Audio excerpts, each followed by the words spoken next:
이거 하면 마스크 쓰고. 안녕하세요. 반갑습니다.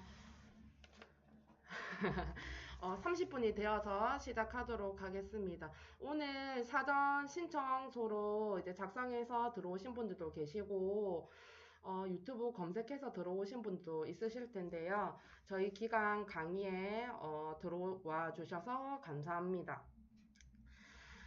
인사 먼저 드리겠습니다. 반갑습니다. 저는 양산시 중독관리통합지원센터 정신보건사회복지사 최연입니다. 본격적인 강의에 앞서 오늘 신청해주신 강의 시청자 및 저희 센터 채널을 구독해주시는 양산시민 여러분들께 진심으로 감사하다는 말씀을 드리고 싶습니다. 아마 시민분들 중에서는 중독관리통합지원센터를 처음 들어보시는 분이 많으실 거라 생각됩니다. 먼저 저희 기관에 대해서 간략하게 안내를 드리자면 알코올 및 기타 중독과 관련된 문제를 회복하고자 하는 사람들에게 전문적인 서비스를 제공하며 회복을 돕는 기관입니다. 이와 관련하여 오늘은 예방적인 차원에서 인터넷 중독을 주제로 건강한 인터넷 사용에 대한 이해와 올바른 사용법에 대한 강의를 준비하였습니다. 오늘 강의를 진행해 주실 허성영 센터장님은 양산시 중독관리통합지원센터 센터장, 양산 부산대학교 정신건강의학과 과장으로 근무 중이십니다. 저희 센터장님은 질의응답에 성실히 임해주시니 강의 종료 후 궁금한 부분들도 많이 질의해 주시길 바랍니다. 그럼 지금부터 인터넷 중독 예방 교육 청소년 스마트폰 톡톡을 시작하겠습니다.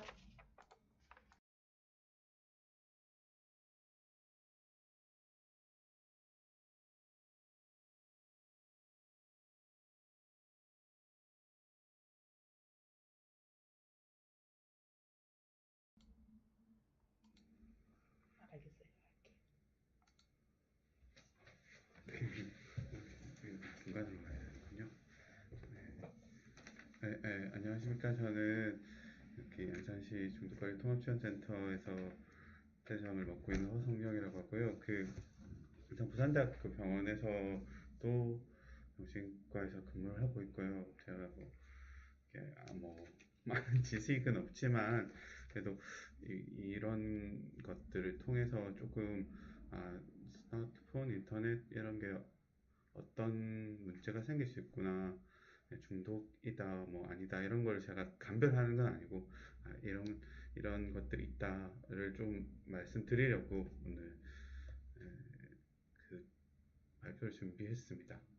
뭐 제목 자체는 스마트폰을 오래 하면 중독일까? 인데 사실 이 앞부분은 뭐 스마트폰 중독이 뭐 어떤 거다, 이런 거다, 저런 거다 이런 얘기를 좀 하고 이게 이런 문제가 있을 수 있다라는 얘기를 좀 하고요.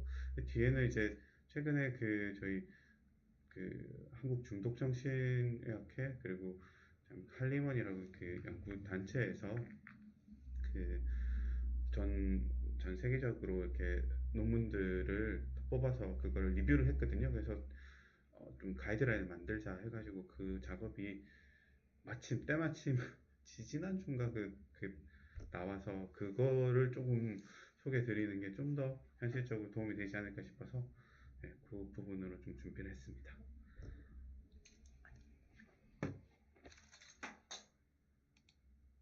네. 그, 중독이라는 것 자체가 사실은, 어, 알코올 중독, 잘 아시는, 흡연, 카페인, 이제 이슈가 되는 마약 중독 이렇게 있는데, 이제 저희가 중독이라는 말 잘 안 쓰려고 하거든요. 이제 사용장애, 알코올 중독이라는 거 알코올 사용장애라고 하거든요. 그런 노력들이 왜 이루어지냐면, 중독이라고 하면 굉장히 세게 들리거든요. 엄청 세게 들리는데, 그, 사실은 뭐 술을 먹는다를 예를 들면 술을 안 먹는 분도 물론 있지만 술을 드시는 분이 많거든요. 그럼 그분들은 다 알코올 중독인가? 그렇진 않거든요. 그래서 술을 먹는 게 문제가 아니라 술을 적절히 마시지 못하는 조절하지 못하는 게 문제다라고 해서 사용 장애라고 하고, 마찬가지로 이제 그 인터넷 뭐 스마트폰 이걸 안 쓸 수는 없거든요. 그럼 이거를 적절히 사용하지 못하면 병이 되지 않을까 개념이고, 사실 아직까지 인터넷 중독, 뭐 인터넷 사용 장애 이런 질병은 없어요. 기억나실지 모르지만 2017년도쯤에 그 세계보건기구 WHO에서 게임을 게임 중독, 게임 사용 장애 또는 게임 장애라고 이걸 질병화하겠다라고 발표를 했거든요. 그래서 굉장히 큰 이슈가 되고 많은 토론도 했었거든요. 오픈 토론에서 나오고 그랬는데, 결국 뭐 어찌 됐든 결론적으로 말하면 이제 게임 장애는 그 질병으로 인정이 됐거든요. ICD-11이라는 질병 분류 체계, 세계적으로 쓰는 분류 체계에서 질병이 됐어요. 그러니까 이게 이슈가 많이 하는 게, 그럼 이거 중독이야? 병이야? 이렇게 되는 거죠. 나도 다른 말로 하면 나도 스마트폰을 하루 종일 쓰고 있는데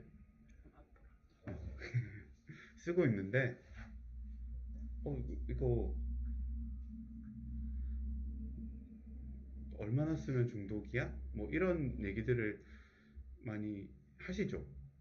또는 진료실 오면 저거 게임 중독입니다 이러면서 뭐 하루 종일 게임 잡고 있어요 뭐 이런 얘기하고 하세요.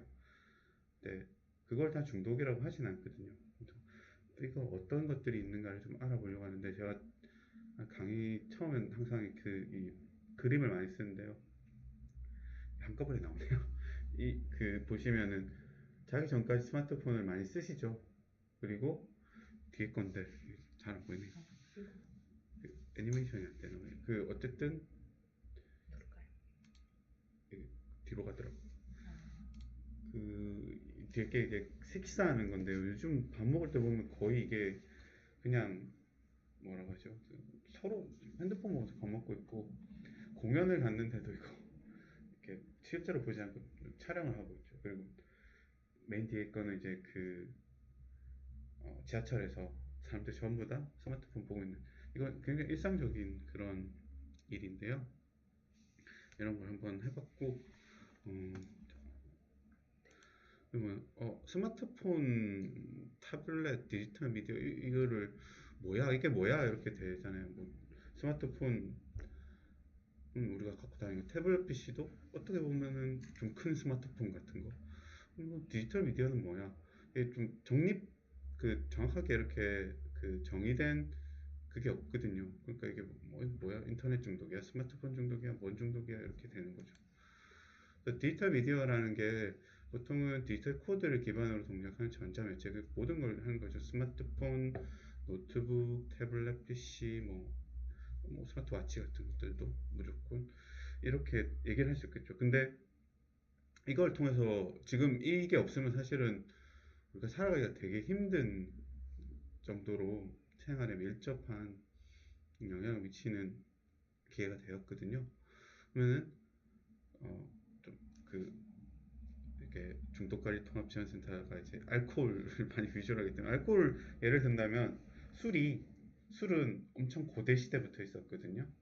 전사 시대부터 있었는데, 이제 옛날에는 술 만드는데 사실은 곡식이 많이 들어가니까 그냥 뭐 왕이나 뭐 신전의 그런 신관들이나 귀족들이 먹던 거였거든요. 근데 이게 뭐 제조법이 다양해지고 독주를 만들 수 있고 대중화되면서 많이 퍼졌죠. 그러니까 문제들이 생겼거든요. 그래서 뭐 금주령도 하고 뭐 중독에 대한 그런 방지법도 하고 음주운전 뭐 이런 것들이 생긴 게 대중화되면서 많은 문제들이 생기기 때문이거든요. 이것도 마찬가지로 디지털 미디어들이 많이 대중화되면서 이제 앞으로 계속 문제가 생기고 있고, 아니 문제가 지금도 생기고 있고 앞으로도 문제가 생길 거기 때문에 이거에 대해서 좀 관심을 가져야 된다는 게 기본 전제고요. 그래서 이거 많이 사용하면은 정신건강 문제하고 어떻게 이어지지? 과사용, 뭐 중독, 사용장애, 뭐 문제적 사용, 이것도 용어가 통일되지 않았거든요. 근데 어쨌든 많이 사용하면은 이게 우리의 정신에 어떤 영향을 미치지에 대해서 좀 알아보도록 하겠습니다. 보면은 이제 예전에 2018년도 뭐 거의 매년 또는 뭐 2, 3년에 한 번씩 그걸 하거든요. 2018년도 인터넷 이용 실태 조사를 보면은 계속 늘고 있죠. 만 3세 이상의 인구의 일개 원래 인터넷 접속률이 91.5%, 그냥 대부분 하는 거죠. 그런데 이게 스마트폰이라는 기계가 보급되면서부터, 예전에는 PC방 갔잖아요. 컴퓨터 연결된 거기 갔다 면 무선 인터넷 비율이 많이 높아졌죠. 그리고 가구의 모바일 기기 보율이 엄청 늘었죠. 한 대씩은 다 있죠. 그리고 점점 늘고 있어요. 이 스마트폰 가의존 위험군이라는 게 어떤 그 척도를 통해서, 삽스 이런 척도를 통해서 하는 건데 점점 늘고 있고요. 거기서 이제 문제가 되는 게 유아동이나 청소년, 그리고 간과하고 있지만 노인들의 스마트폰 의존도도 많이 높아지고 있거든요. 보면 계속 늘고 있어요. 근데 특히나 유아동에서 증가율이 높고, 오히려 청소년에서는 조금 이렇게 비슷하게 가고 있고요. 근데 또 다른 큰 변수가 생겼죠. 코로나라는 변수가 굉장히 크게 작용했는데요. 생각해보면 코로나 이전에 줌이라는 거를 잘 모르셨죠?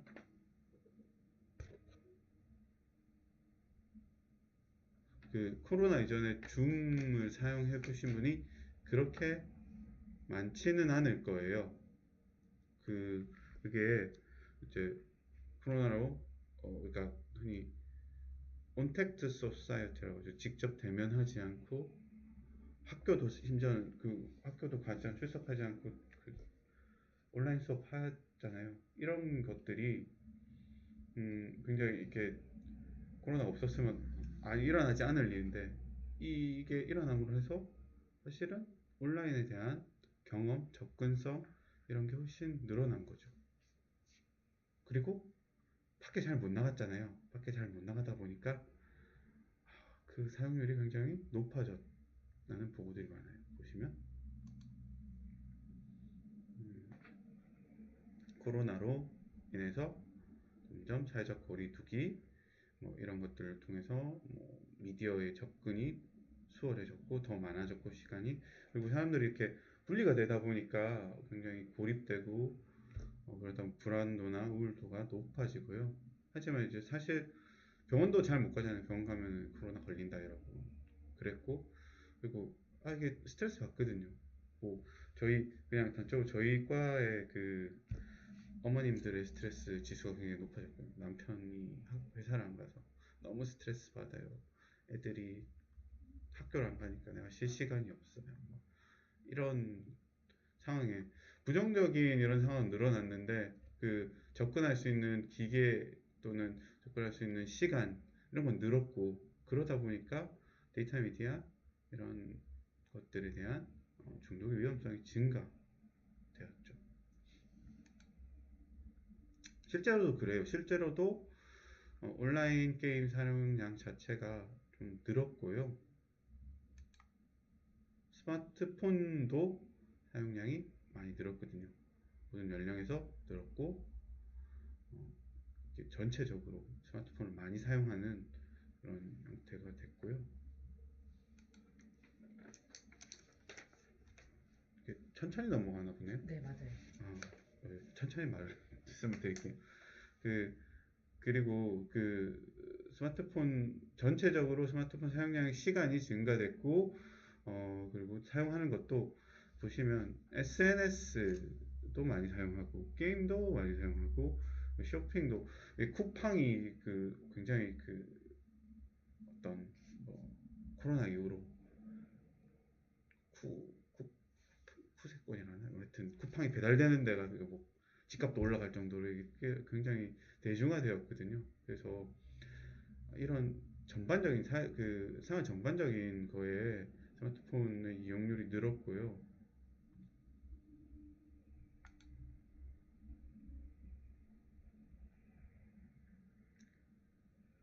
잘 안 넘어가, 빨리 안 나가. 한 5초, 10초라서 괜찮을 거예요. 그러다 보니까 그렇게 많이 늘었는데 문제는 뭔가 보면은 그냥 진짜 단순한 문제는 들고 다니시다가 어디 부딪히거나 뭐 자빠지거나 하신 적 많죠. 심지어는 교통사고 이런 것도 많이 나죠. 그리고 과도하게 사용하면 약간 이렇게 거북목 되고 이렇게 이런 근골격계에도 문제가 생기거든요. 그리고 계속 하다 보면은 이제 여기에 빠지면 그게 기분에 영향을 미치기도 하고 블루라이트라는 말을 많이 하잖아요. 수면에 문제를 미치기도 하거든요. 그러면 그게 그럼에도 불구하고 계속 사용이 반복될 때 우리가 행위 중독, 그러니까 스마트폰 중독 또는 스마트폰 사용 장애를 의심해 볼 수 있는 그런 상태가 되는 거죠.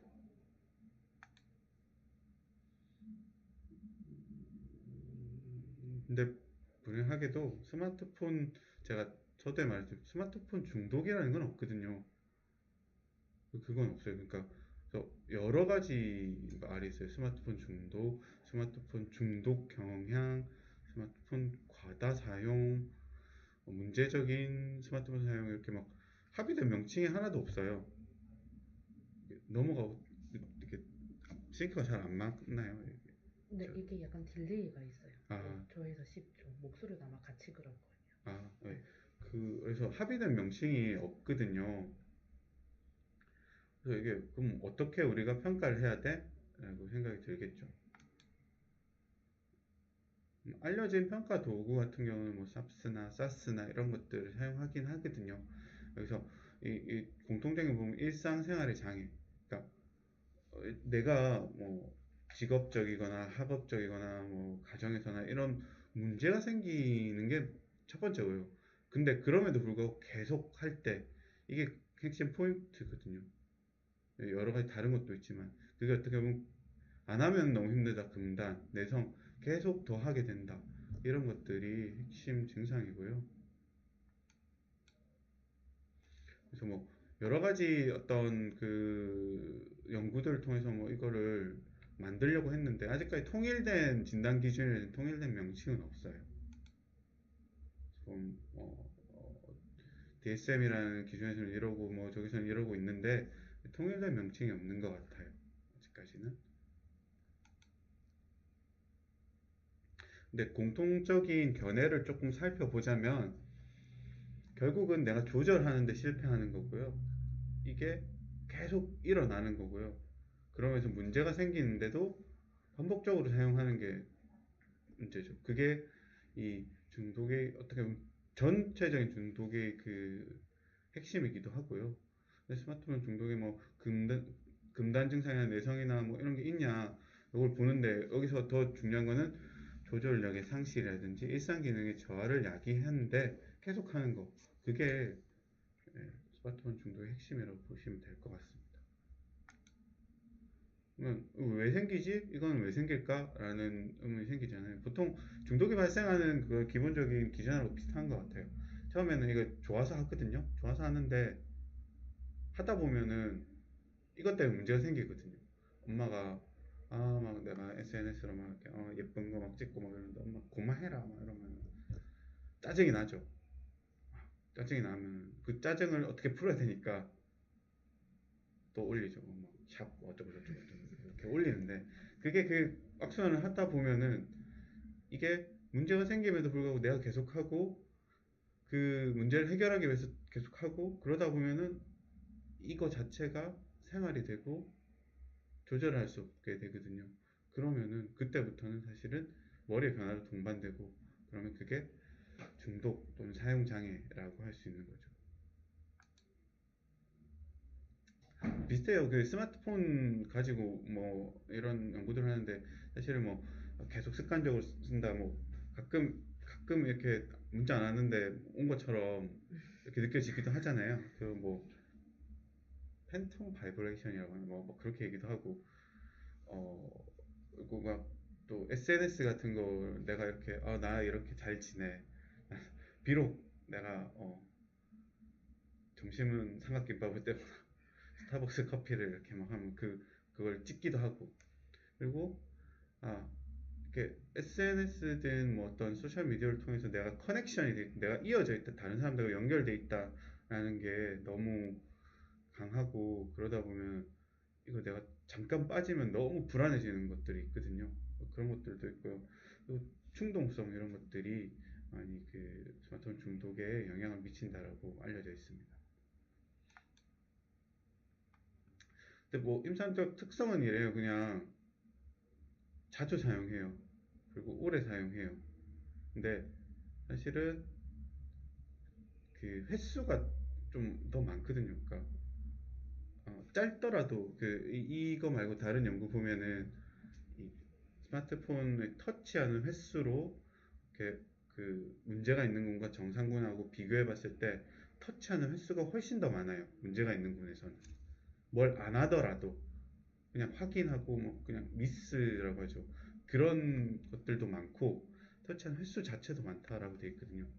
그러니까 이게 안 하면 불안한 거죠. 그런 행동들이 임상적인 특성이라고 볼 수 있고, 그러다 보니까 반복적으로 짧은 시간을 계속 사용을 하는 거예요. 이게 이러다 보니까 내가 일상생활 하다가도 이거 하고 하다가도 이렇게 하고 그렇게 되는 게 좀 일상생활 문제를 일으키는 기전이 되기도 한다는 얘기들이 많고요. 또 전체적으로 보면은 뭐가 문제가 있느냐, 여성, 낮은 연령대, 자기 조절능력 저하, 높은 충성, 뭐 우울, 불안, 이건 다 알겠는데 여성에서는 사실은 이게 뒤에 나오겠지만 조금 달라요. 그 연구들을 보면 남자에서는 게임, 인터넷 할 때 게임 많이 한다. 뭐 이거 한 번만 더 클릭 한 번만 더 해주세요. 이거 어쨌든 그 여성에서는 SNS를 좀 더 많이 한다. 그래서 스마트폰은 사실 스마트폰 조사를 해보면 SNS가 좀 더 많이 나오거든. 게임은 우리가 그 게임 기로도 하고 모바일로도 하고 그냥 컴퓨터로도 하고 그러니까 분산이 되는데, 그래서 여성이 좀 더 많이 나와 있고 낮은 연령대는 문제가 되죠. 이거는 뒤에서도 말씀드릴 거니까 이들은 막 문제가 되고, 그리고 그러니까 ADHD 이런 말을 많이 하잖아요. 그리고 뭐 충동성, 자기조절능 저하, 뭐 우울하고 불안하면 그걸 해소하기 위해 스마트폰을 하게 되고 이런 것들이 연관되어 있다라고 하고요.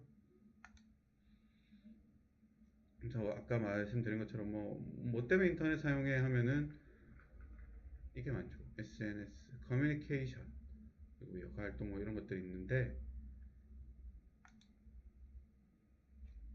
얘가 다른 거 좀 뭐가 다르지? 그래서 아까 말한 것처럼 남자에서는 인터넷을 온라인 게임 하는데 더 많이 사용하더라. 여자에서는 좀 더 SNS를 많이 사용하더라. 그리고 SNS가 이거 잘 모르겠는데 스마트폰에 있어서는 좀 더 큰 지표가 되더라. 왜냐면 게임이라는 거는 미디어가 많기 때문에 다른 거 할 수도 있거든요. 근데 SNS는 즉각성이 필요해요. 컴퓨터 가서도 물론 하시지만 사실은 사진 찍고 올려야죠 바로. 그러니까 스마트폰, 그러니까 멀티플한 기능이 있는 스마트폰에 좀 더 예측이 적합한 것 같다라고 할 수 있겠죠. 그래서 뭐 연구들을 보면 뭐 저희 병원에서 한 건데 뭐 이런 게 있고요. 이건 빨리 넘어가도록 할게요. 그러면 알겠다. 근데 뭐 인터넷 중독하고 스마트폰 중독하고 어떻게 달라? 사실은 아직은 구분된 게 없어요. 구분된 장애로 보일 수는 없고요.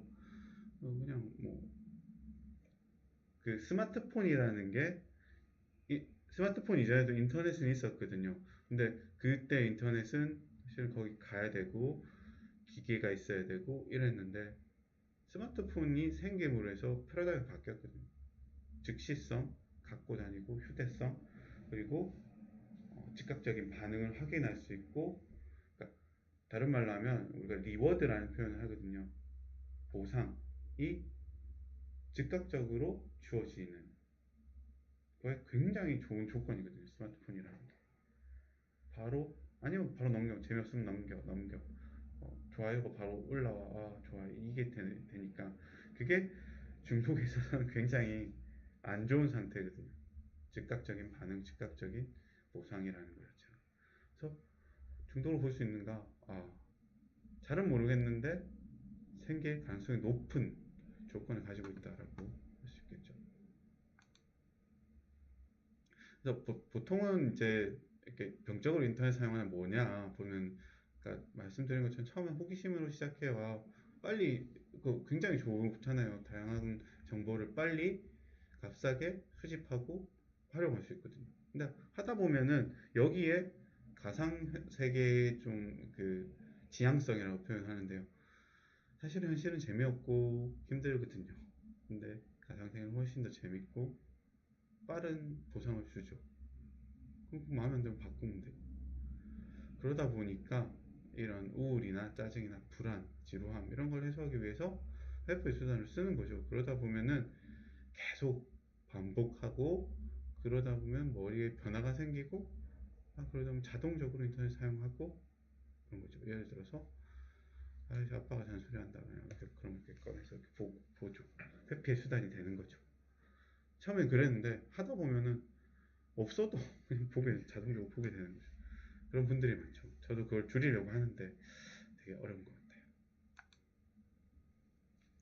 그래서 뭐 이런 문제가 어떤 불안, 우울 뭐 이런 것들이 있다. 그러면 인터넷 사용하다 보면은 이게 괜찮네. 그러면서 계속 사용할 양성 강화가 되고 이게 좀 뭔가 음성 강화를 통해서 인터넷이 좋다 좋다 하다가 굉장히 인터넷이 없으면 안 되는 상태가 되고 자동적으로 사용한 상태. 가끔 제가 유튜브를 많이 보진 않는데 유튜브를 보다 보면 아무 생각 없이 한 시간이 가 있을 때가 있거든요. 특정한 목적으로 내가 이 주제를 보겠다 하면은 사실은 보고 끝내거든요. 근데 아무 생각 없이 그냥 시간이 비어서 하면 한 시간이 가 있어요. 뭐 했는지 걔들이 나의 그 취향에 맞게 옆에 또 띄워져요. 그러다 보니까 특정한 목적이 없고 어떤 반복적인 사용이 되는 거죠. 그러면은 문제가 생길 수 있는 것 같아요. 비슷한 얘기죠. 결국은 이렇게 뭐안 하면 불안하고 계속 하면 재밌는데 안 하면 불안하고 계속 하게 되고 했더니 또 다른 일이 밀리고 문제가 생기고 친구들 나가기 싫어서 그냥 집에서 유튜브 보고 있고 뭐 이런 것들 그러다 보면 점점 병적인 사용으로 가게 되는 거죠. 원인은 사실은 적어 놓긴 했지만 별로 누가 그런 인터넷 사용에 취약한가 그건 없는 것 같아요. 근데 뭐 굳이 하자면 뭔가 대인관계에서 문제가 생기다 보면 온라인 관계에 뭔가 좀 더 현실 관계보다는 온라인 관계에 집착을 하게 되고 그러다 보면 인터넷을 통한 상호작용을 선호하죠. 그러면은 그게 습관적인 활동이 되고 그러다 보면은 인터넷 사용에 대한 통제력이 약화되고 그러다 보면은 병적인 사용으로 가는 경우가 많은 것 같아요. 이런 사람들, 그러니까 충동성 또는 조절 능력이 약한 애들, 다른 얘기로 하면 애들이 굉장히 취약하겠죠. 그래서 이거 뭐냐, 이거 인터넷 중독을 인터넷 하나로 봐야 되느냐, 이건 아직까지 논의가 이루어지고 있어서 사실은 뭐라고 말을 하기는 어려운 것 같아요. 그래서 게임이라는 건 게임을 하게 목적이 있어서 인터넷 하는 거잖아요. 그래서 이거는 좀 다른 질환이다 이렇게 분리해서 게임 장애 자체는 게임 장애라고 이렇게 명명을 한 거고 아직까지 인터넷 사용 장애, 인터넷 중독이란 말을 안 하는 게 아직 분화는 돼 있잖아요. 그래서 이걸 뭐 인터넷 통해서 막 어떤 야한 동영상을 찾아본다든지 아니면 쇼핑을 계속 한다든지 뭐 이런 거 있잖아요. 그런 걸 세부 질환으로 나눠야 될지 아니면 퉁쳐서 인터넷 사용 장애로 해야 될지에 대한 논의는 아직도 이루어지고 있습니다. 모두가 다 그런 건 아니죠, 사실은. 근데 왜 그래 되느냐는 아까 앞에 말씀드린 거 비슷해요. 근데 누구나 다른 말로 하면 누구나 반복적으로 이렇게 사용하다 보면은 그렇게 갈 수는 있을 것 같아요. 뭔가 자기 조절 기능이나 자기 조절 기능이 저하가 있는 사람, 높은 충동성 있는 사람들은 뭔가 대부분의 중독 질환하고 밀접한 관련이 있거든요. 마찬가지로 스마트폰 중독도 그거에 연관이 되어 있겠죠. 그래서 상대적으로 보통 음주 문제가 생기려면 한 몇십 년 해야 되거든요. 근데 이거는 어릴 때부터 하거든요. 지금 거의 애기들부터 하잖아요. 그래서 상대적으로 젊은 연령층, 그 접근이 쉽고 특히 청소년이 지금 문제가 되고 있죠. 그리고 걔들은 아직은 뇌가 성숙하지 않았기 때문에 자기 조절을 위한 충동성이 충분히 조절되지 않는 시기고, 거기다가 불을 부으면 더 심해지겠다는 거죠. 그래서 이런 게 연관돼 있다. 이거는 그 오버뷰였고, 우리가 제가 이제 뭐 좀 더 하고자 하는 얘기가, 연구를 많이 했는데 그 결론이 뭐예요? 라고 물어보면은 이런 거죠. 그 공간 이런 거군요. 뒤에 또 나오니까 말씀드릴 건데, 핵심은 그게예요. 2세 미만에서는 좀 하지 마. 디지털 미디어 노출하지 마. 2세 이후에서는 좀 가이드라인마다 달라요. 다른데 한 2시간 이내로 해. 그리고 미디어 사용할 때 꼭 봐. 옆에서 감독을 해. 그 패턴을 파악을 해. 그리고 유해한 컨텐츠는 자기 하다 보면 막 이렇게 누르고, 그거는 하게 하지 마. 그리고 늦은 시간에는, 이거는 수면에도 관련됐기 때문에 하지 마. 그리고 사실은 막 밥 먹으면서 엄마 아빠는 이렇게 보고 있으면서 야 너 내가 보지 마 하면 안 되거든요. 그건 안 돼요. 그거는 안 되기 때문에 어쨌든 부모가 그 이용에 대해서 모험을 보이지 않으면 답이 없어요. 좀 더 그 좀 세부적으로 보면은 여러 가지 연구들이 있거든요.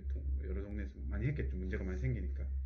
그래서 뭐 홍콩에서는 뭐 이런 것들을 했고, 뭐 어쨌든 육체적인 활동을 장려하고 많이 하고 수면 환경을 하고 그 연령대 컨텐츠 사용 제한 걸고 시간 걸고 뭐 이렇게 하거든요. 특히나 중국이 그런 게 되게 엄청 공산주의 국가라서 좀 더 통일을 하기 쉽거든요. 우리 그 셧다운 했었죠 전에. 엄청 반발이 있었잖아요. 거기는 이제 10시부터인가 그 중국 선생님 그 발표한 10시부터인가 이렇게 막 했어요. 그래서 그거에 대한 연구를 발표하시고 하시거든요. 그런 게 어떻게 보면은 이제 그 시간으로 제한하는 거고요. 그 여러 가이드라인들 보면 그 WHO 세계보건기구에서는 만 1세 이상은 보지 마, 아예 보지 마. 2세에서 4세는 1시간을 이내로 봐. 미국에서는 18세 이하는 보지 마. 18개월. 죄송합니다. 18세는 봐도 돼요. 18에서 24개월은 보되 선별적으로 봐. 그리고 옆에서 이거 이렇게 코치를 해줘. 2세에서 5세는 1시간 이내로 같이 봐. 그리고 이거에 대해서 항상 위험 용에는 숙지를 해. 보호자가 모범을 보여. 제로투3라는 단체거든요. 거기서도 어떻게 할 건지 자녀하고 미리 의논을 해. 그리고 그러고 나서 시간을 제한해.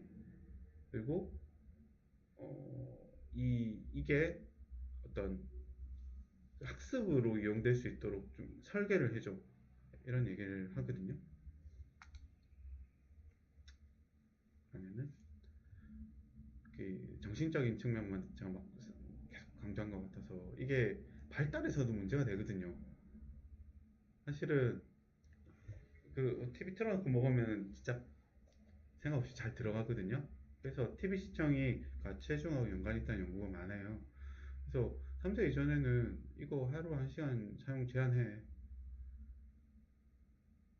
그렇지 않으면 11세 이상의 비만이 증가해. 11세 이상의 비만이 증가하면 뭐가 문제냐?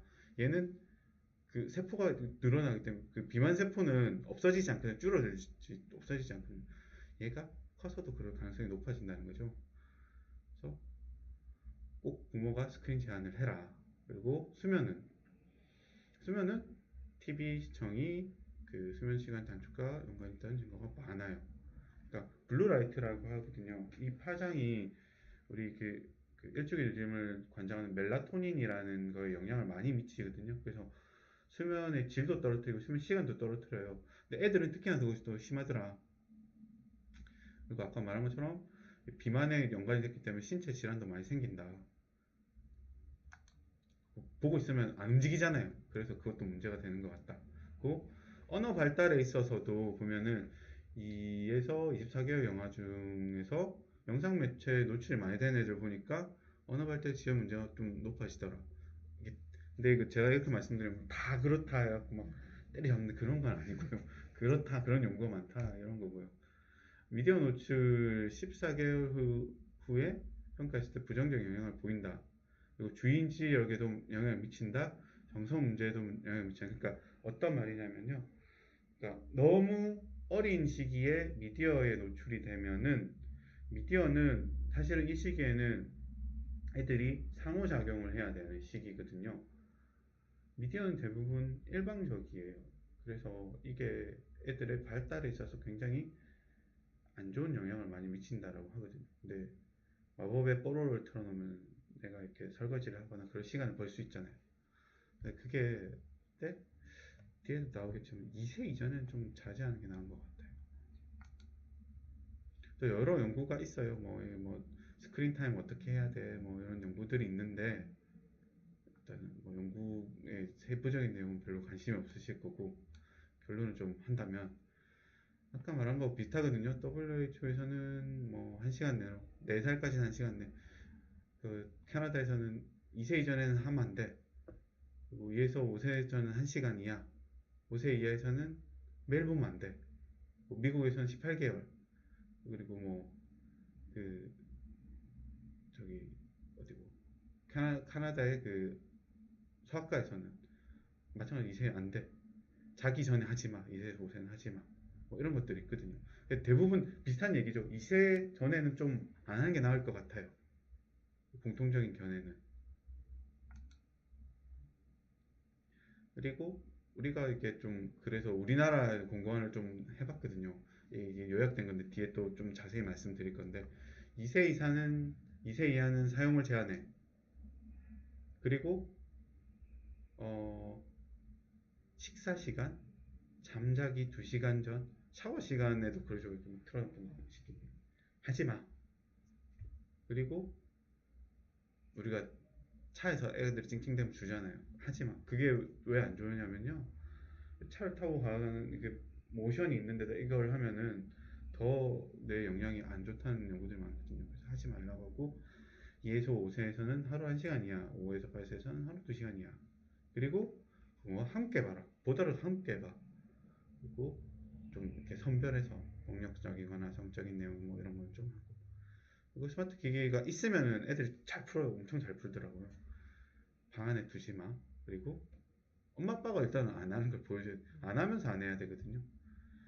켜놓고 뭐 하지 마가 우리나라의 공고안이거든요. 그래서 이게 나왔어요. 그 디지털 미디어 가사연과 관련된 건강 문제 예방을 위한 사용 가이드라인. 이거를 이제 작년에 했나? 작년에 갑자기 이제 하자. 체계적 문헌 고찰을 해야 돼. 이거 해야 돼. 몇 분이서 이렇게 나눠서 했는데 이게 다행히 발표를 하기 전에 나와서 다행인 것 같아요. 필요하시면은 이거를 아마 구하실 수 있을 건데 센터에도 하나 비치해 놓으려고 하거든요. 네. 그거 보면은 그러니까 우리가 결론부터 그냥 말씀드리는 걸 좋아하니까 결론을 말씀드리자면 연구에서 보니까 좀 젊은 청소년, 젊은 성인 했는데 이게 대부분은 우울, 불안, 정서 문제 이런 걸 했더라고요. 그럴 수밖에 없죠. 연구가 그게 빠르거든요. 그리고 이게 사용 시간을 본 문제보다는 영향을 미치는 요인들을 봤고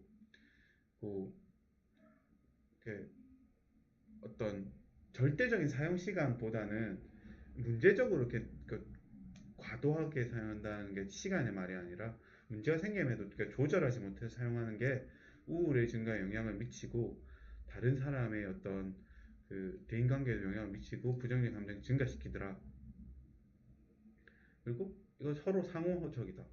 우울과 불안을 스마트폰 중독, SNS 중독, 인터넷 중독이 올리고 이게 올라가면 우울 불안도 올라가고 막 이러고 거기에 수면이 굉장히 큰 영향을 미치는 것 같다. 수면이 일종의 리듬에 굉장히 많이 영향을 미치고 이러다 보면은 잠 못 자는 사람이 멍하고 기분도 안 좋고 공부도 못하고 그러면 욕 듣겠죠. 그러면 또 이렇게 하게 되고 매개인자로 많이 작용하는 것 같다 라고 하고요. 그리고 이제 뭐가 우리만 그런지 아는데 학업 문제를 많이 보더라고요. 이게 학업 문제는 오래 생각하는 게 어떤 학업에 문제를 미치는가라는 영향을 본 연구가 많죠. 그러니까 절대적 시간 많이 쓰면은 공부문에 굉장히 현실적인 연구들을 많이 하죠. 근데 이거는 결과는 사실은 아니야, 뭐 아직 모르겠어. 이게 TV 많이 본다고 성적 떨어지는 건 아닌 것 같아. 라는 연구도 있고, TV 많이 본다고 성적 좀 떨어져. 라는 연구도 결론이 없는 거죠. 그러니까 그래서 절대적인 시간하고 학업 문제가 연관이 돼 있다는 잘은 모르겠어요. 근데 그렇게 많이 보다 보면 당연히 숙제도 안 하고 책도 안 읽고 잠도 못 자고 하니까 문제가 생길 수는 있겠죠. 그러니까 직접적인 관련은 없지만 간접적인 문제가 생길 수도 있다. 예언학 문제 행동 같은 경우는 이제 주로 공격성이 좀 증가된다는 얘기가 있고요. 많진 않지만 이런 문제가 있는 애들 ADHD의 어떤 유병률이 높더라라고 굉장히 많은 연구에서 얘기를 하고 있어요. 그래서 실제적인 거를 조금 말씀을 드리자면 이제 0에서 5세의 영유아들은 모든 디지털 미디어 기기 컨텐츠 어떤 거든 사용해서 얻는 이득보다 건강과 발달상의 손실이 더 커요. 그래서 0에서 24세 이게 2살까지죠. 미만의 영화는 하지 말라. 근데 뭐 단서를 붙이죠. 가족 간의 짧은 화상 채팅 예외 뭐 이런데 2세까지는 하지 말라. 본거는 2세부터 5세까지는 1시간 이하로 해라. 같이 해라. 아니면 함께 사용해라. 고요. 네, 뭐 힘들죠. 이렇게 처음 이렇게 특히나 코로나 때문에 더 이게 풀어진 상태에서 다시 다잡기가 되게 힘들거든요.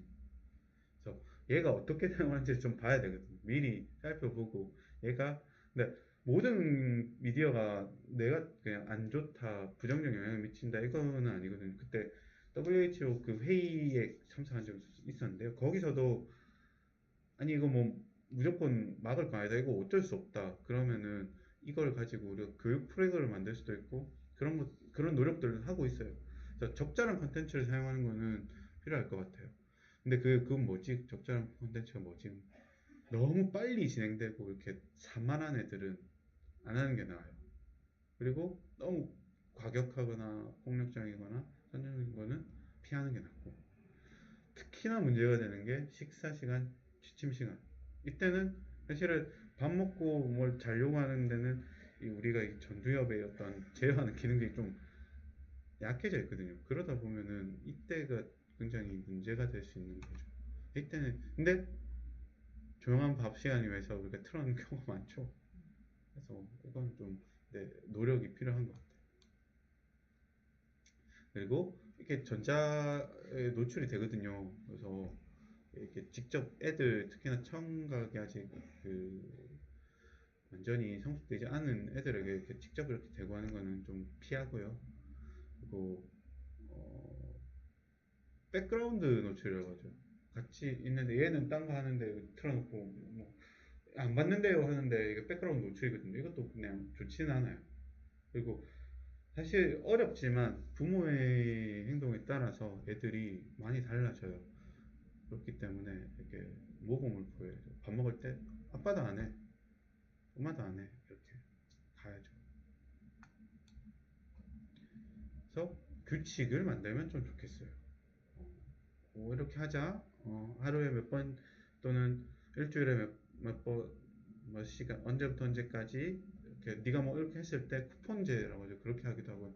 규칙을 만드는 게 중요하거든요. 근데 처음에는 규칙에 굉장히 저항이 많아요. 저항이 많지만 규칙을 만드는 게 중요하고요. 그리고 첫 번째는 일단 뭐 인간이 아직 디지털 미디어에 적응을 못했는지 모르겠으나 아직까지는 직접적인 상호 작용이 훨씬 더 좋다는 연구 결과들이 많거든요.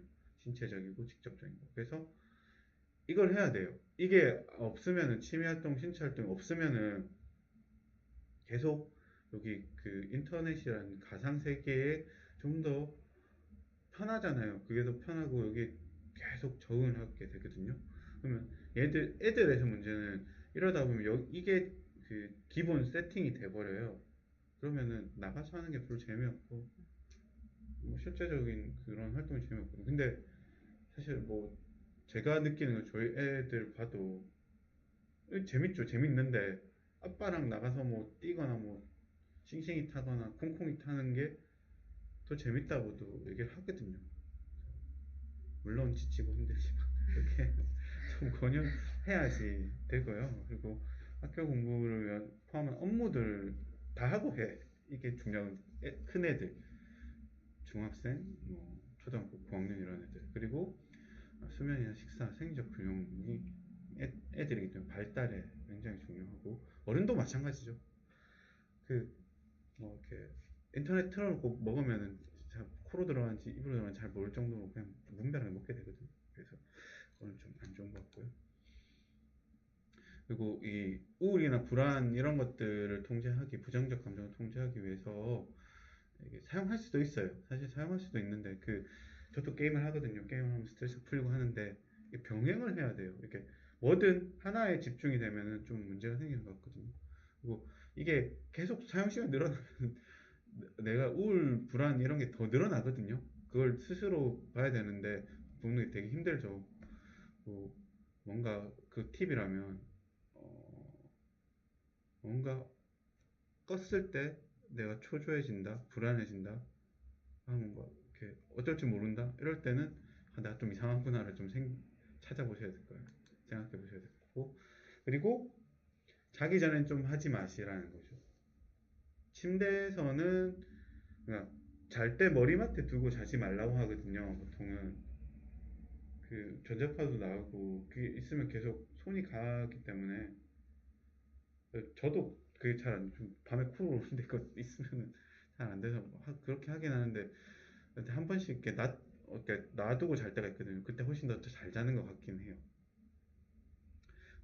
사용을 피할 수 없다면 블라이트 차단하는 기능 켜고 그렇게 해야 되고 이게 나 이상해 나 이거 안 되는 것 같아 할 때는 조금 기간을 찾아서 전문 상담 나 진짜 이상한가 이걸 해보는 게 중요할 것 같습니다. 그리고 뭐 이건 이제 그냥 조금 곁다리라고 생각한다면 어쨌든 애들이 이런 거 많이 보면은 살이 찌더라. 그래서 뭔가 시간 줄이고 어쨌든 바른 자세로 허리를 꼿꼿하게 해서 보통 이렇게 하잖아요. 이렇게 하는데 그러지 말고 바른 자세로 하라고 해라. 그리고 모든 대상자에서 이게 사실 비만 있을 때는 요거 줄여라. 먹방 보면서 먹고 있으면 많이 먹거든요. 줄여라.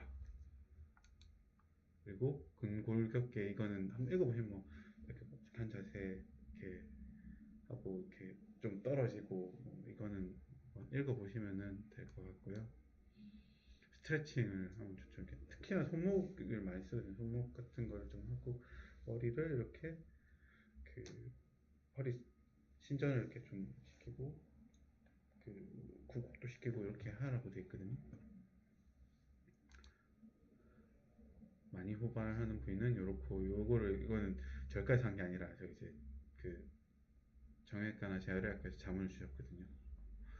그거를 1, 2주 이상 계속되면 관련 여기 목, 어깨 특히나 여기 손목하고 팔꿈치 있는데 있을 때는 가라 라고 되어 있고요. 그래서 보면은 어쨌든 이 뭐 이런 문제가 있더라. 썸머리가 또 나왔네. 이거는 어떻게 할 거냐, 진단을 어떻게 할 거냐, 그러면은 사실은 이거를 알 수는 없거든요. 뭐 말을 주절주절 적어놨는데. 근데 내가 원래 하던 어떤 여가 활동이나 내가 좋아하는 활동 있잖아요. 디지털 미디어 말고.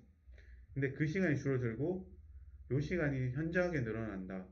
라고 했을 때는 좀 이렇게 의심을 해보고, 이것 때문에, 그러니까 이게 뭐 유튜브 본다고 학교에 지각하거나 아니면 뭐 게임 본다고 게임 한다고 뭐 회사에 뭐 업무에 지장이 있거나 그러니까 업무 중에 뭐 이거 보고 있다 이러면 진짜 그건 뭔가 내가 큰일 났구나 라고 생각해 보시면서 꼭 상담을 받으셔야 될 거고요. 그리고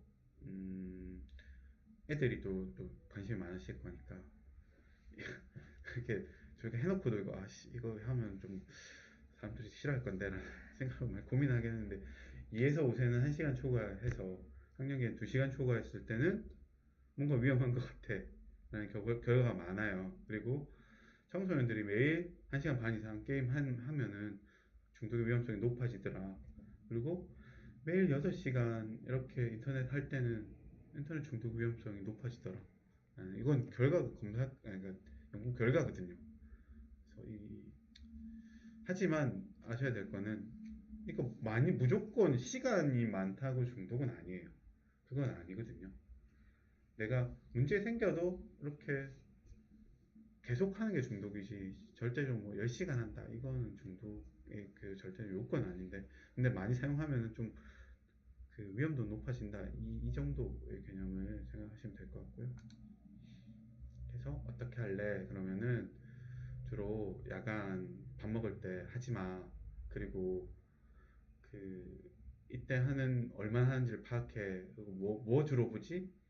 그런 거를 파악하라는 거고 이런 게 있을 때는 어 얘가 그냥 우울한가? 뭐 다른 문제 없는가? 잠 잘 자나? 뭐 이런 것들을 좀 먼저 살펴봐야 되고 그게 해결되면 이 문제가 해결되는 경우가 굉장히 많거든요.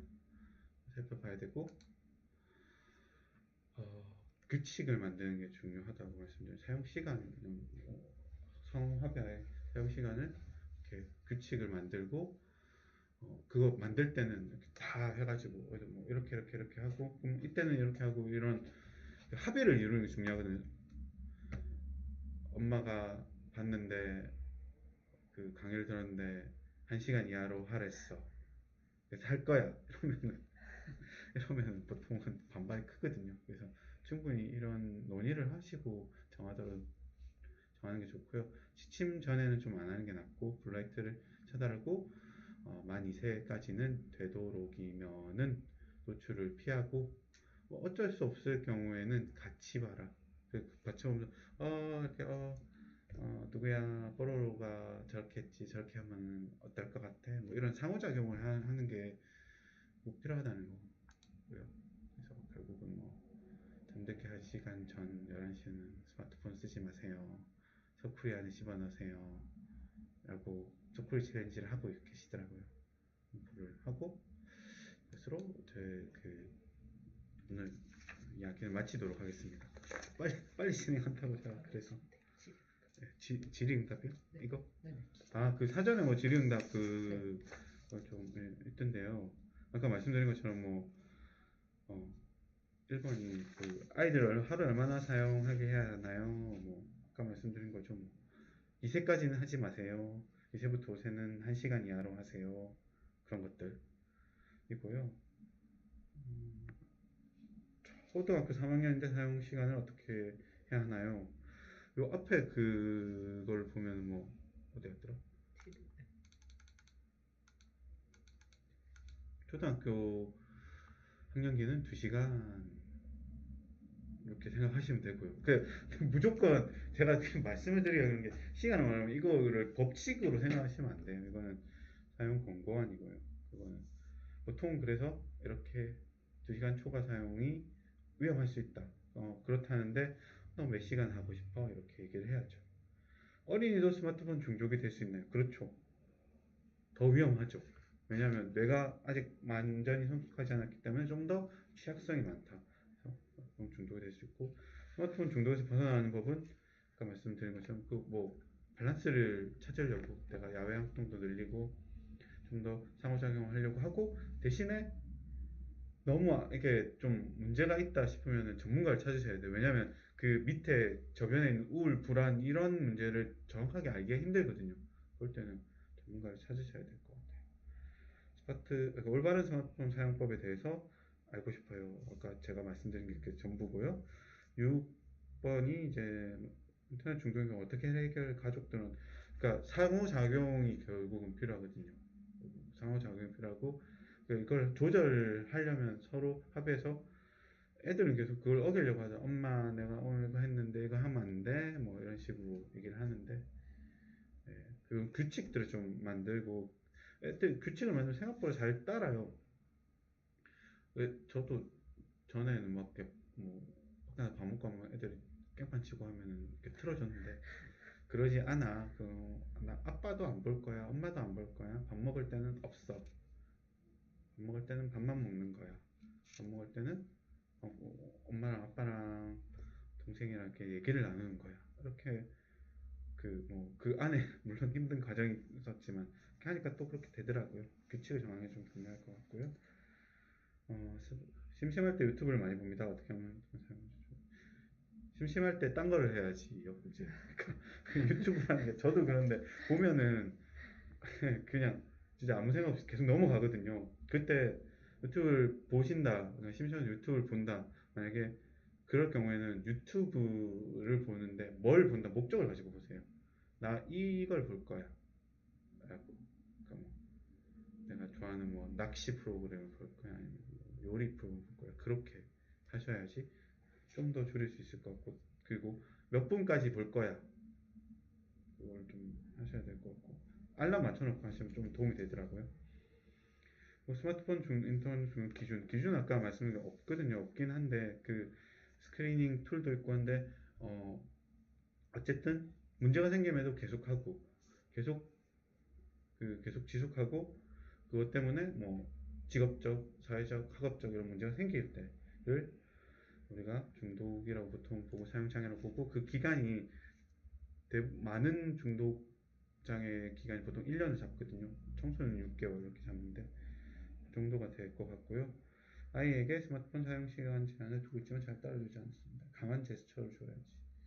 강한 제스처가 어느 정도를 말씀하시는지 제가 잘은 모르겠지만 패면 안 되고요. 패면 안 되고 그 시간 제한에 대해서 애들하고 충분히 논의를 해야 되고요. 요즘에 앱도 잘 나오거든요. 그러니까 뭐 몇 시간 이상 되면 다 끊기는 그런 것들이 있더라고요. 그런 걸 일단 적극 사용해야죠. 그리고 체크할 수 있고, 체크해서 이렇게 엄마랑 아빠랑 또 얘기하면서 잘하면 좀 칭찬해주고, 뭐 하고 싶냐, 아니 인터넷 더 하는 거 말고 딴 거 뭐 하고 싶냐, 뭐 이렇게 보상을 주기도 하고요. 일을 하다 보면 스마트폰을 많이 봅니다. 정보 수집 다양하죠. 그러다 보니 중독은 이것 때문에, 그러니까 스마트폰 많이 일할 때는 할 수밖에 없죠. 하는데 내가 일 안 하는데도 이거 하고 있고, 이것 때문에 일을 못 한다, 또는 뭐 가정에서 문제가 생긴다, 아니면 학업 성취도가 떨어진다, 이러면은 그거는 문제가 될 수 있죠. 기준들은 아까 보여드린 뭐 그런 스마트폰 그 스케일들이 있거든요. 뭐 그건 온라인에도 많이 있으니까 한번 그냥 해보시면 되고, 내가 좀 보통 온라인에 나온 스케일은 조금 기준이 높아요. 그래서 여기서 나온다고 내가 중독은 아니거든요. 그래도 내가 나 좀 많이 그런 것 같아 하면은 전문 상담 센터나 병원을 찾으시면 좀 더 도움이 될 것 같습니다. 일단은 질문 사항은 혹시 네, 없는 것 같아. 혹시 뭐 궁금하시거나 질의 사항이 있을까요? 팬다에 이렇게 좋아하시면 패면 안 돼요. 때리는 거 안 돼요.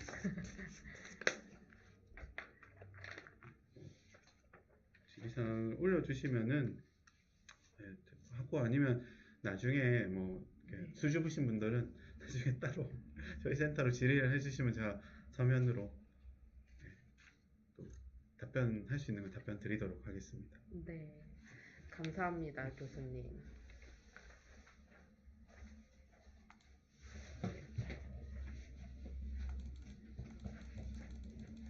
네, 교수님 가셔도 돼요. 네, 네, 답변해 주면 불러드리겠습니다. 안 올라옵니다.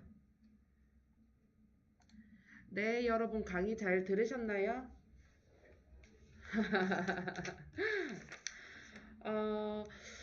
평소에 궁금했던 부분이 조금이나마 해소되었으면 좋았을 것 같습니다. 지금 보시면은 화면이 조금 딜레이가 있는데 곧 화면에 QR코드로 만족도 평가와 함께 원하시는 교육 주제가 있다면은 함께 작성해 주시길 바랍니다. 폰으로 강의를 듣고 계시는 분들은 댓글에 지금 채팅창에 올려져 있거든요. 거기 보고 링크로 들어가셨으면 좋겠습니다. 그리고 사전, 네, QR코드 떴습니다. 여기에 있는 QR코드로 만족도 조사를 해주시면 감사하겠습니다. 그리고 사전 공지된 바와 같이 참여 이벤트인 사전 신청자와 사전 신청 및 만족도 평가까지 완료해 주신 분들은 추첨을 통해서 기프트콘을 제공할 예정입니다. 그와 별도로 오늘 강의를 듣고 종료된 이후에 댓글 이벤트도 진행이 됩니다. 강의 영상 후기 댓글을 작성해 주시면 5분을 추첨하여 치킨 기프트콘을 드릴 예정입니다. 댓글 이벤트도 많이 참여해 주시면 감사하겠습니다. 네. 그리고 오늘 들으신 강의 자료도 댓글창에 남겨져 있거든요. 한번 확인해 보시고 참고하셨으면 좋겠습니다. 이상으로 양산시 중독관리통합지원센터의 인터넷 중독 예방교육 청소년 스마트폰 톡톡을 마치도록 하겠습니다. 이거 QR코드 조금 켜 놓을게요. 필요하신 분들 찍고 만족도 조사하시면 될 것 같습니다. 오늘 강의 들어주셔서 감사합니다.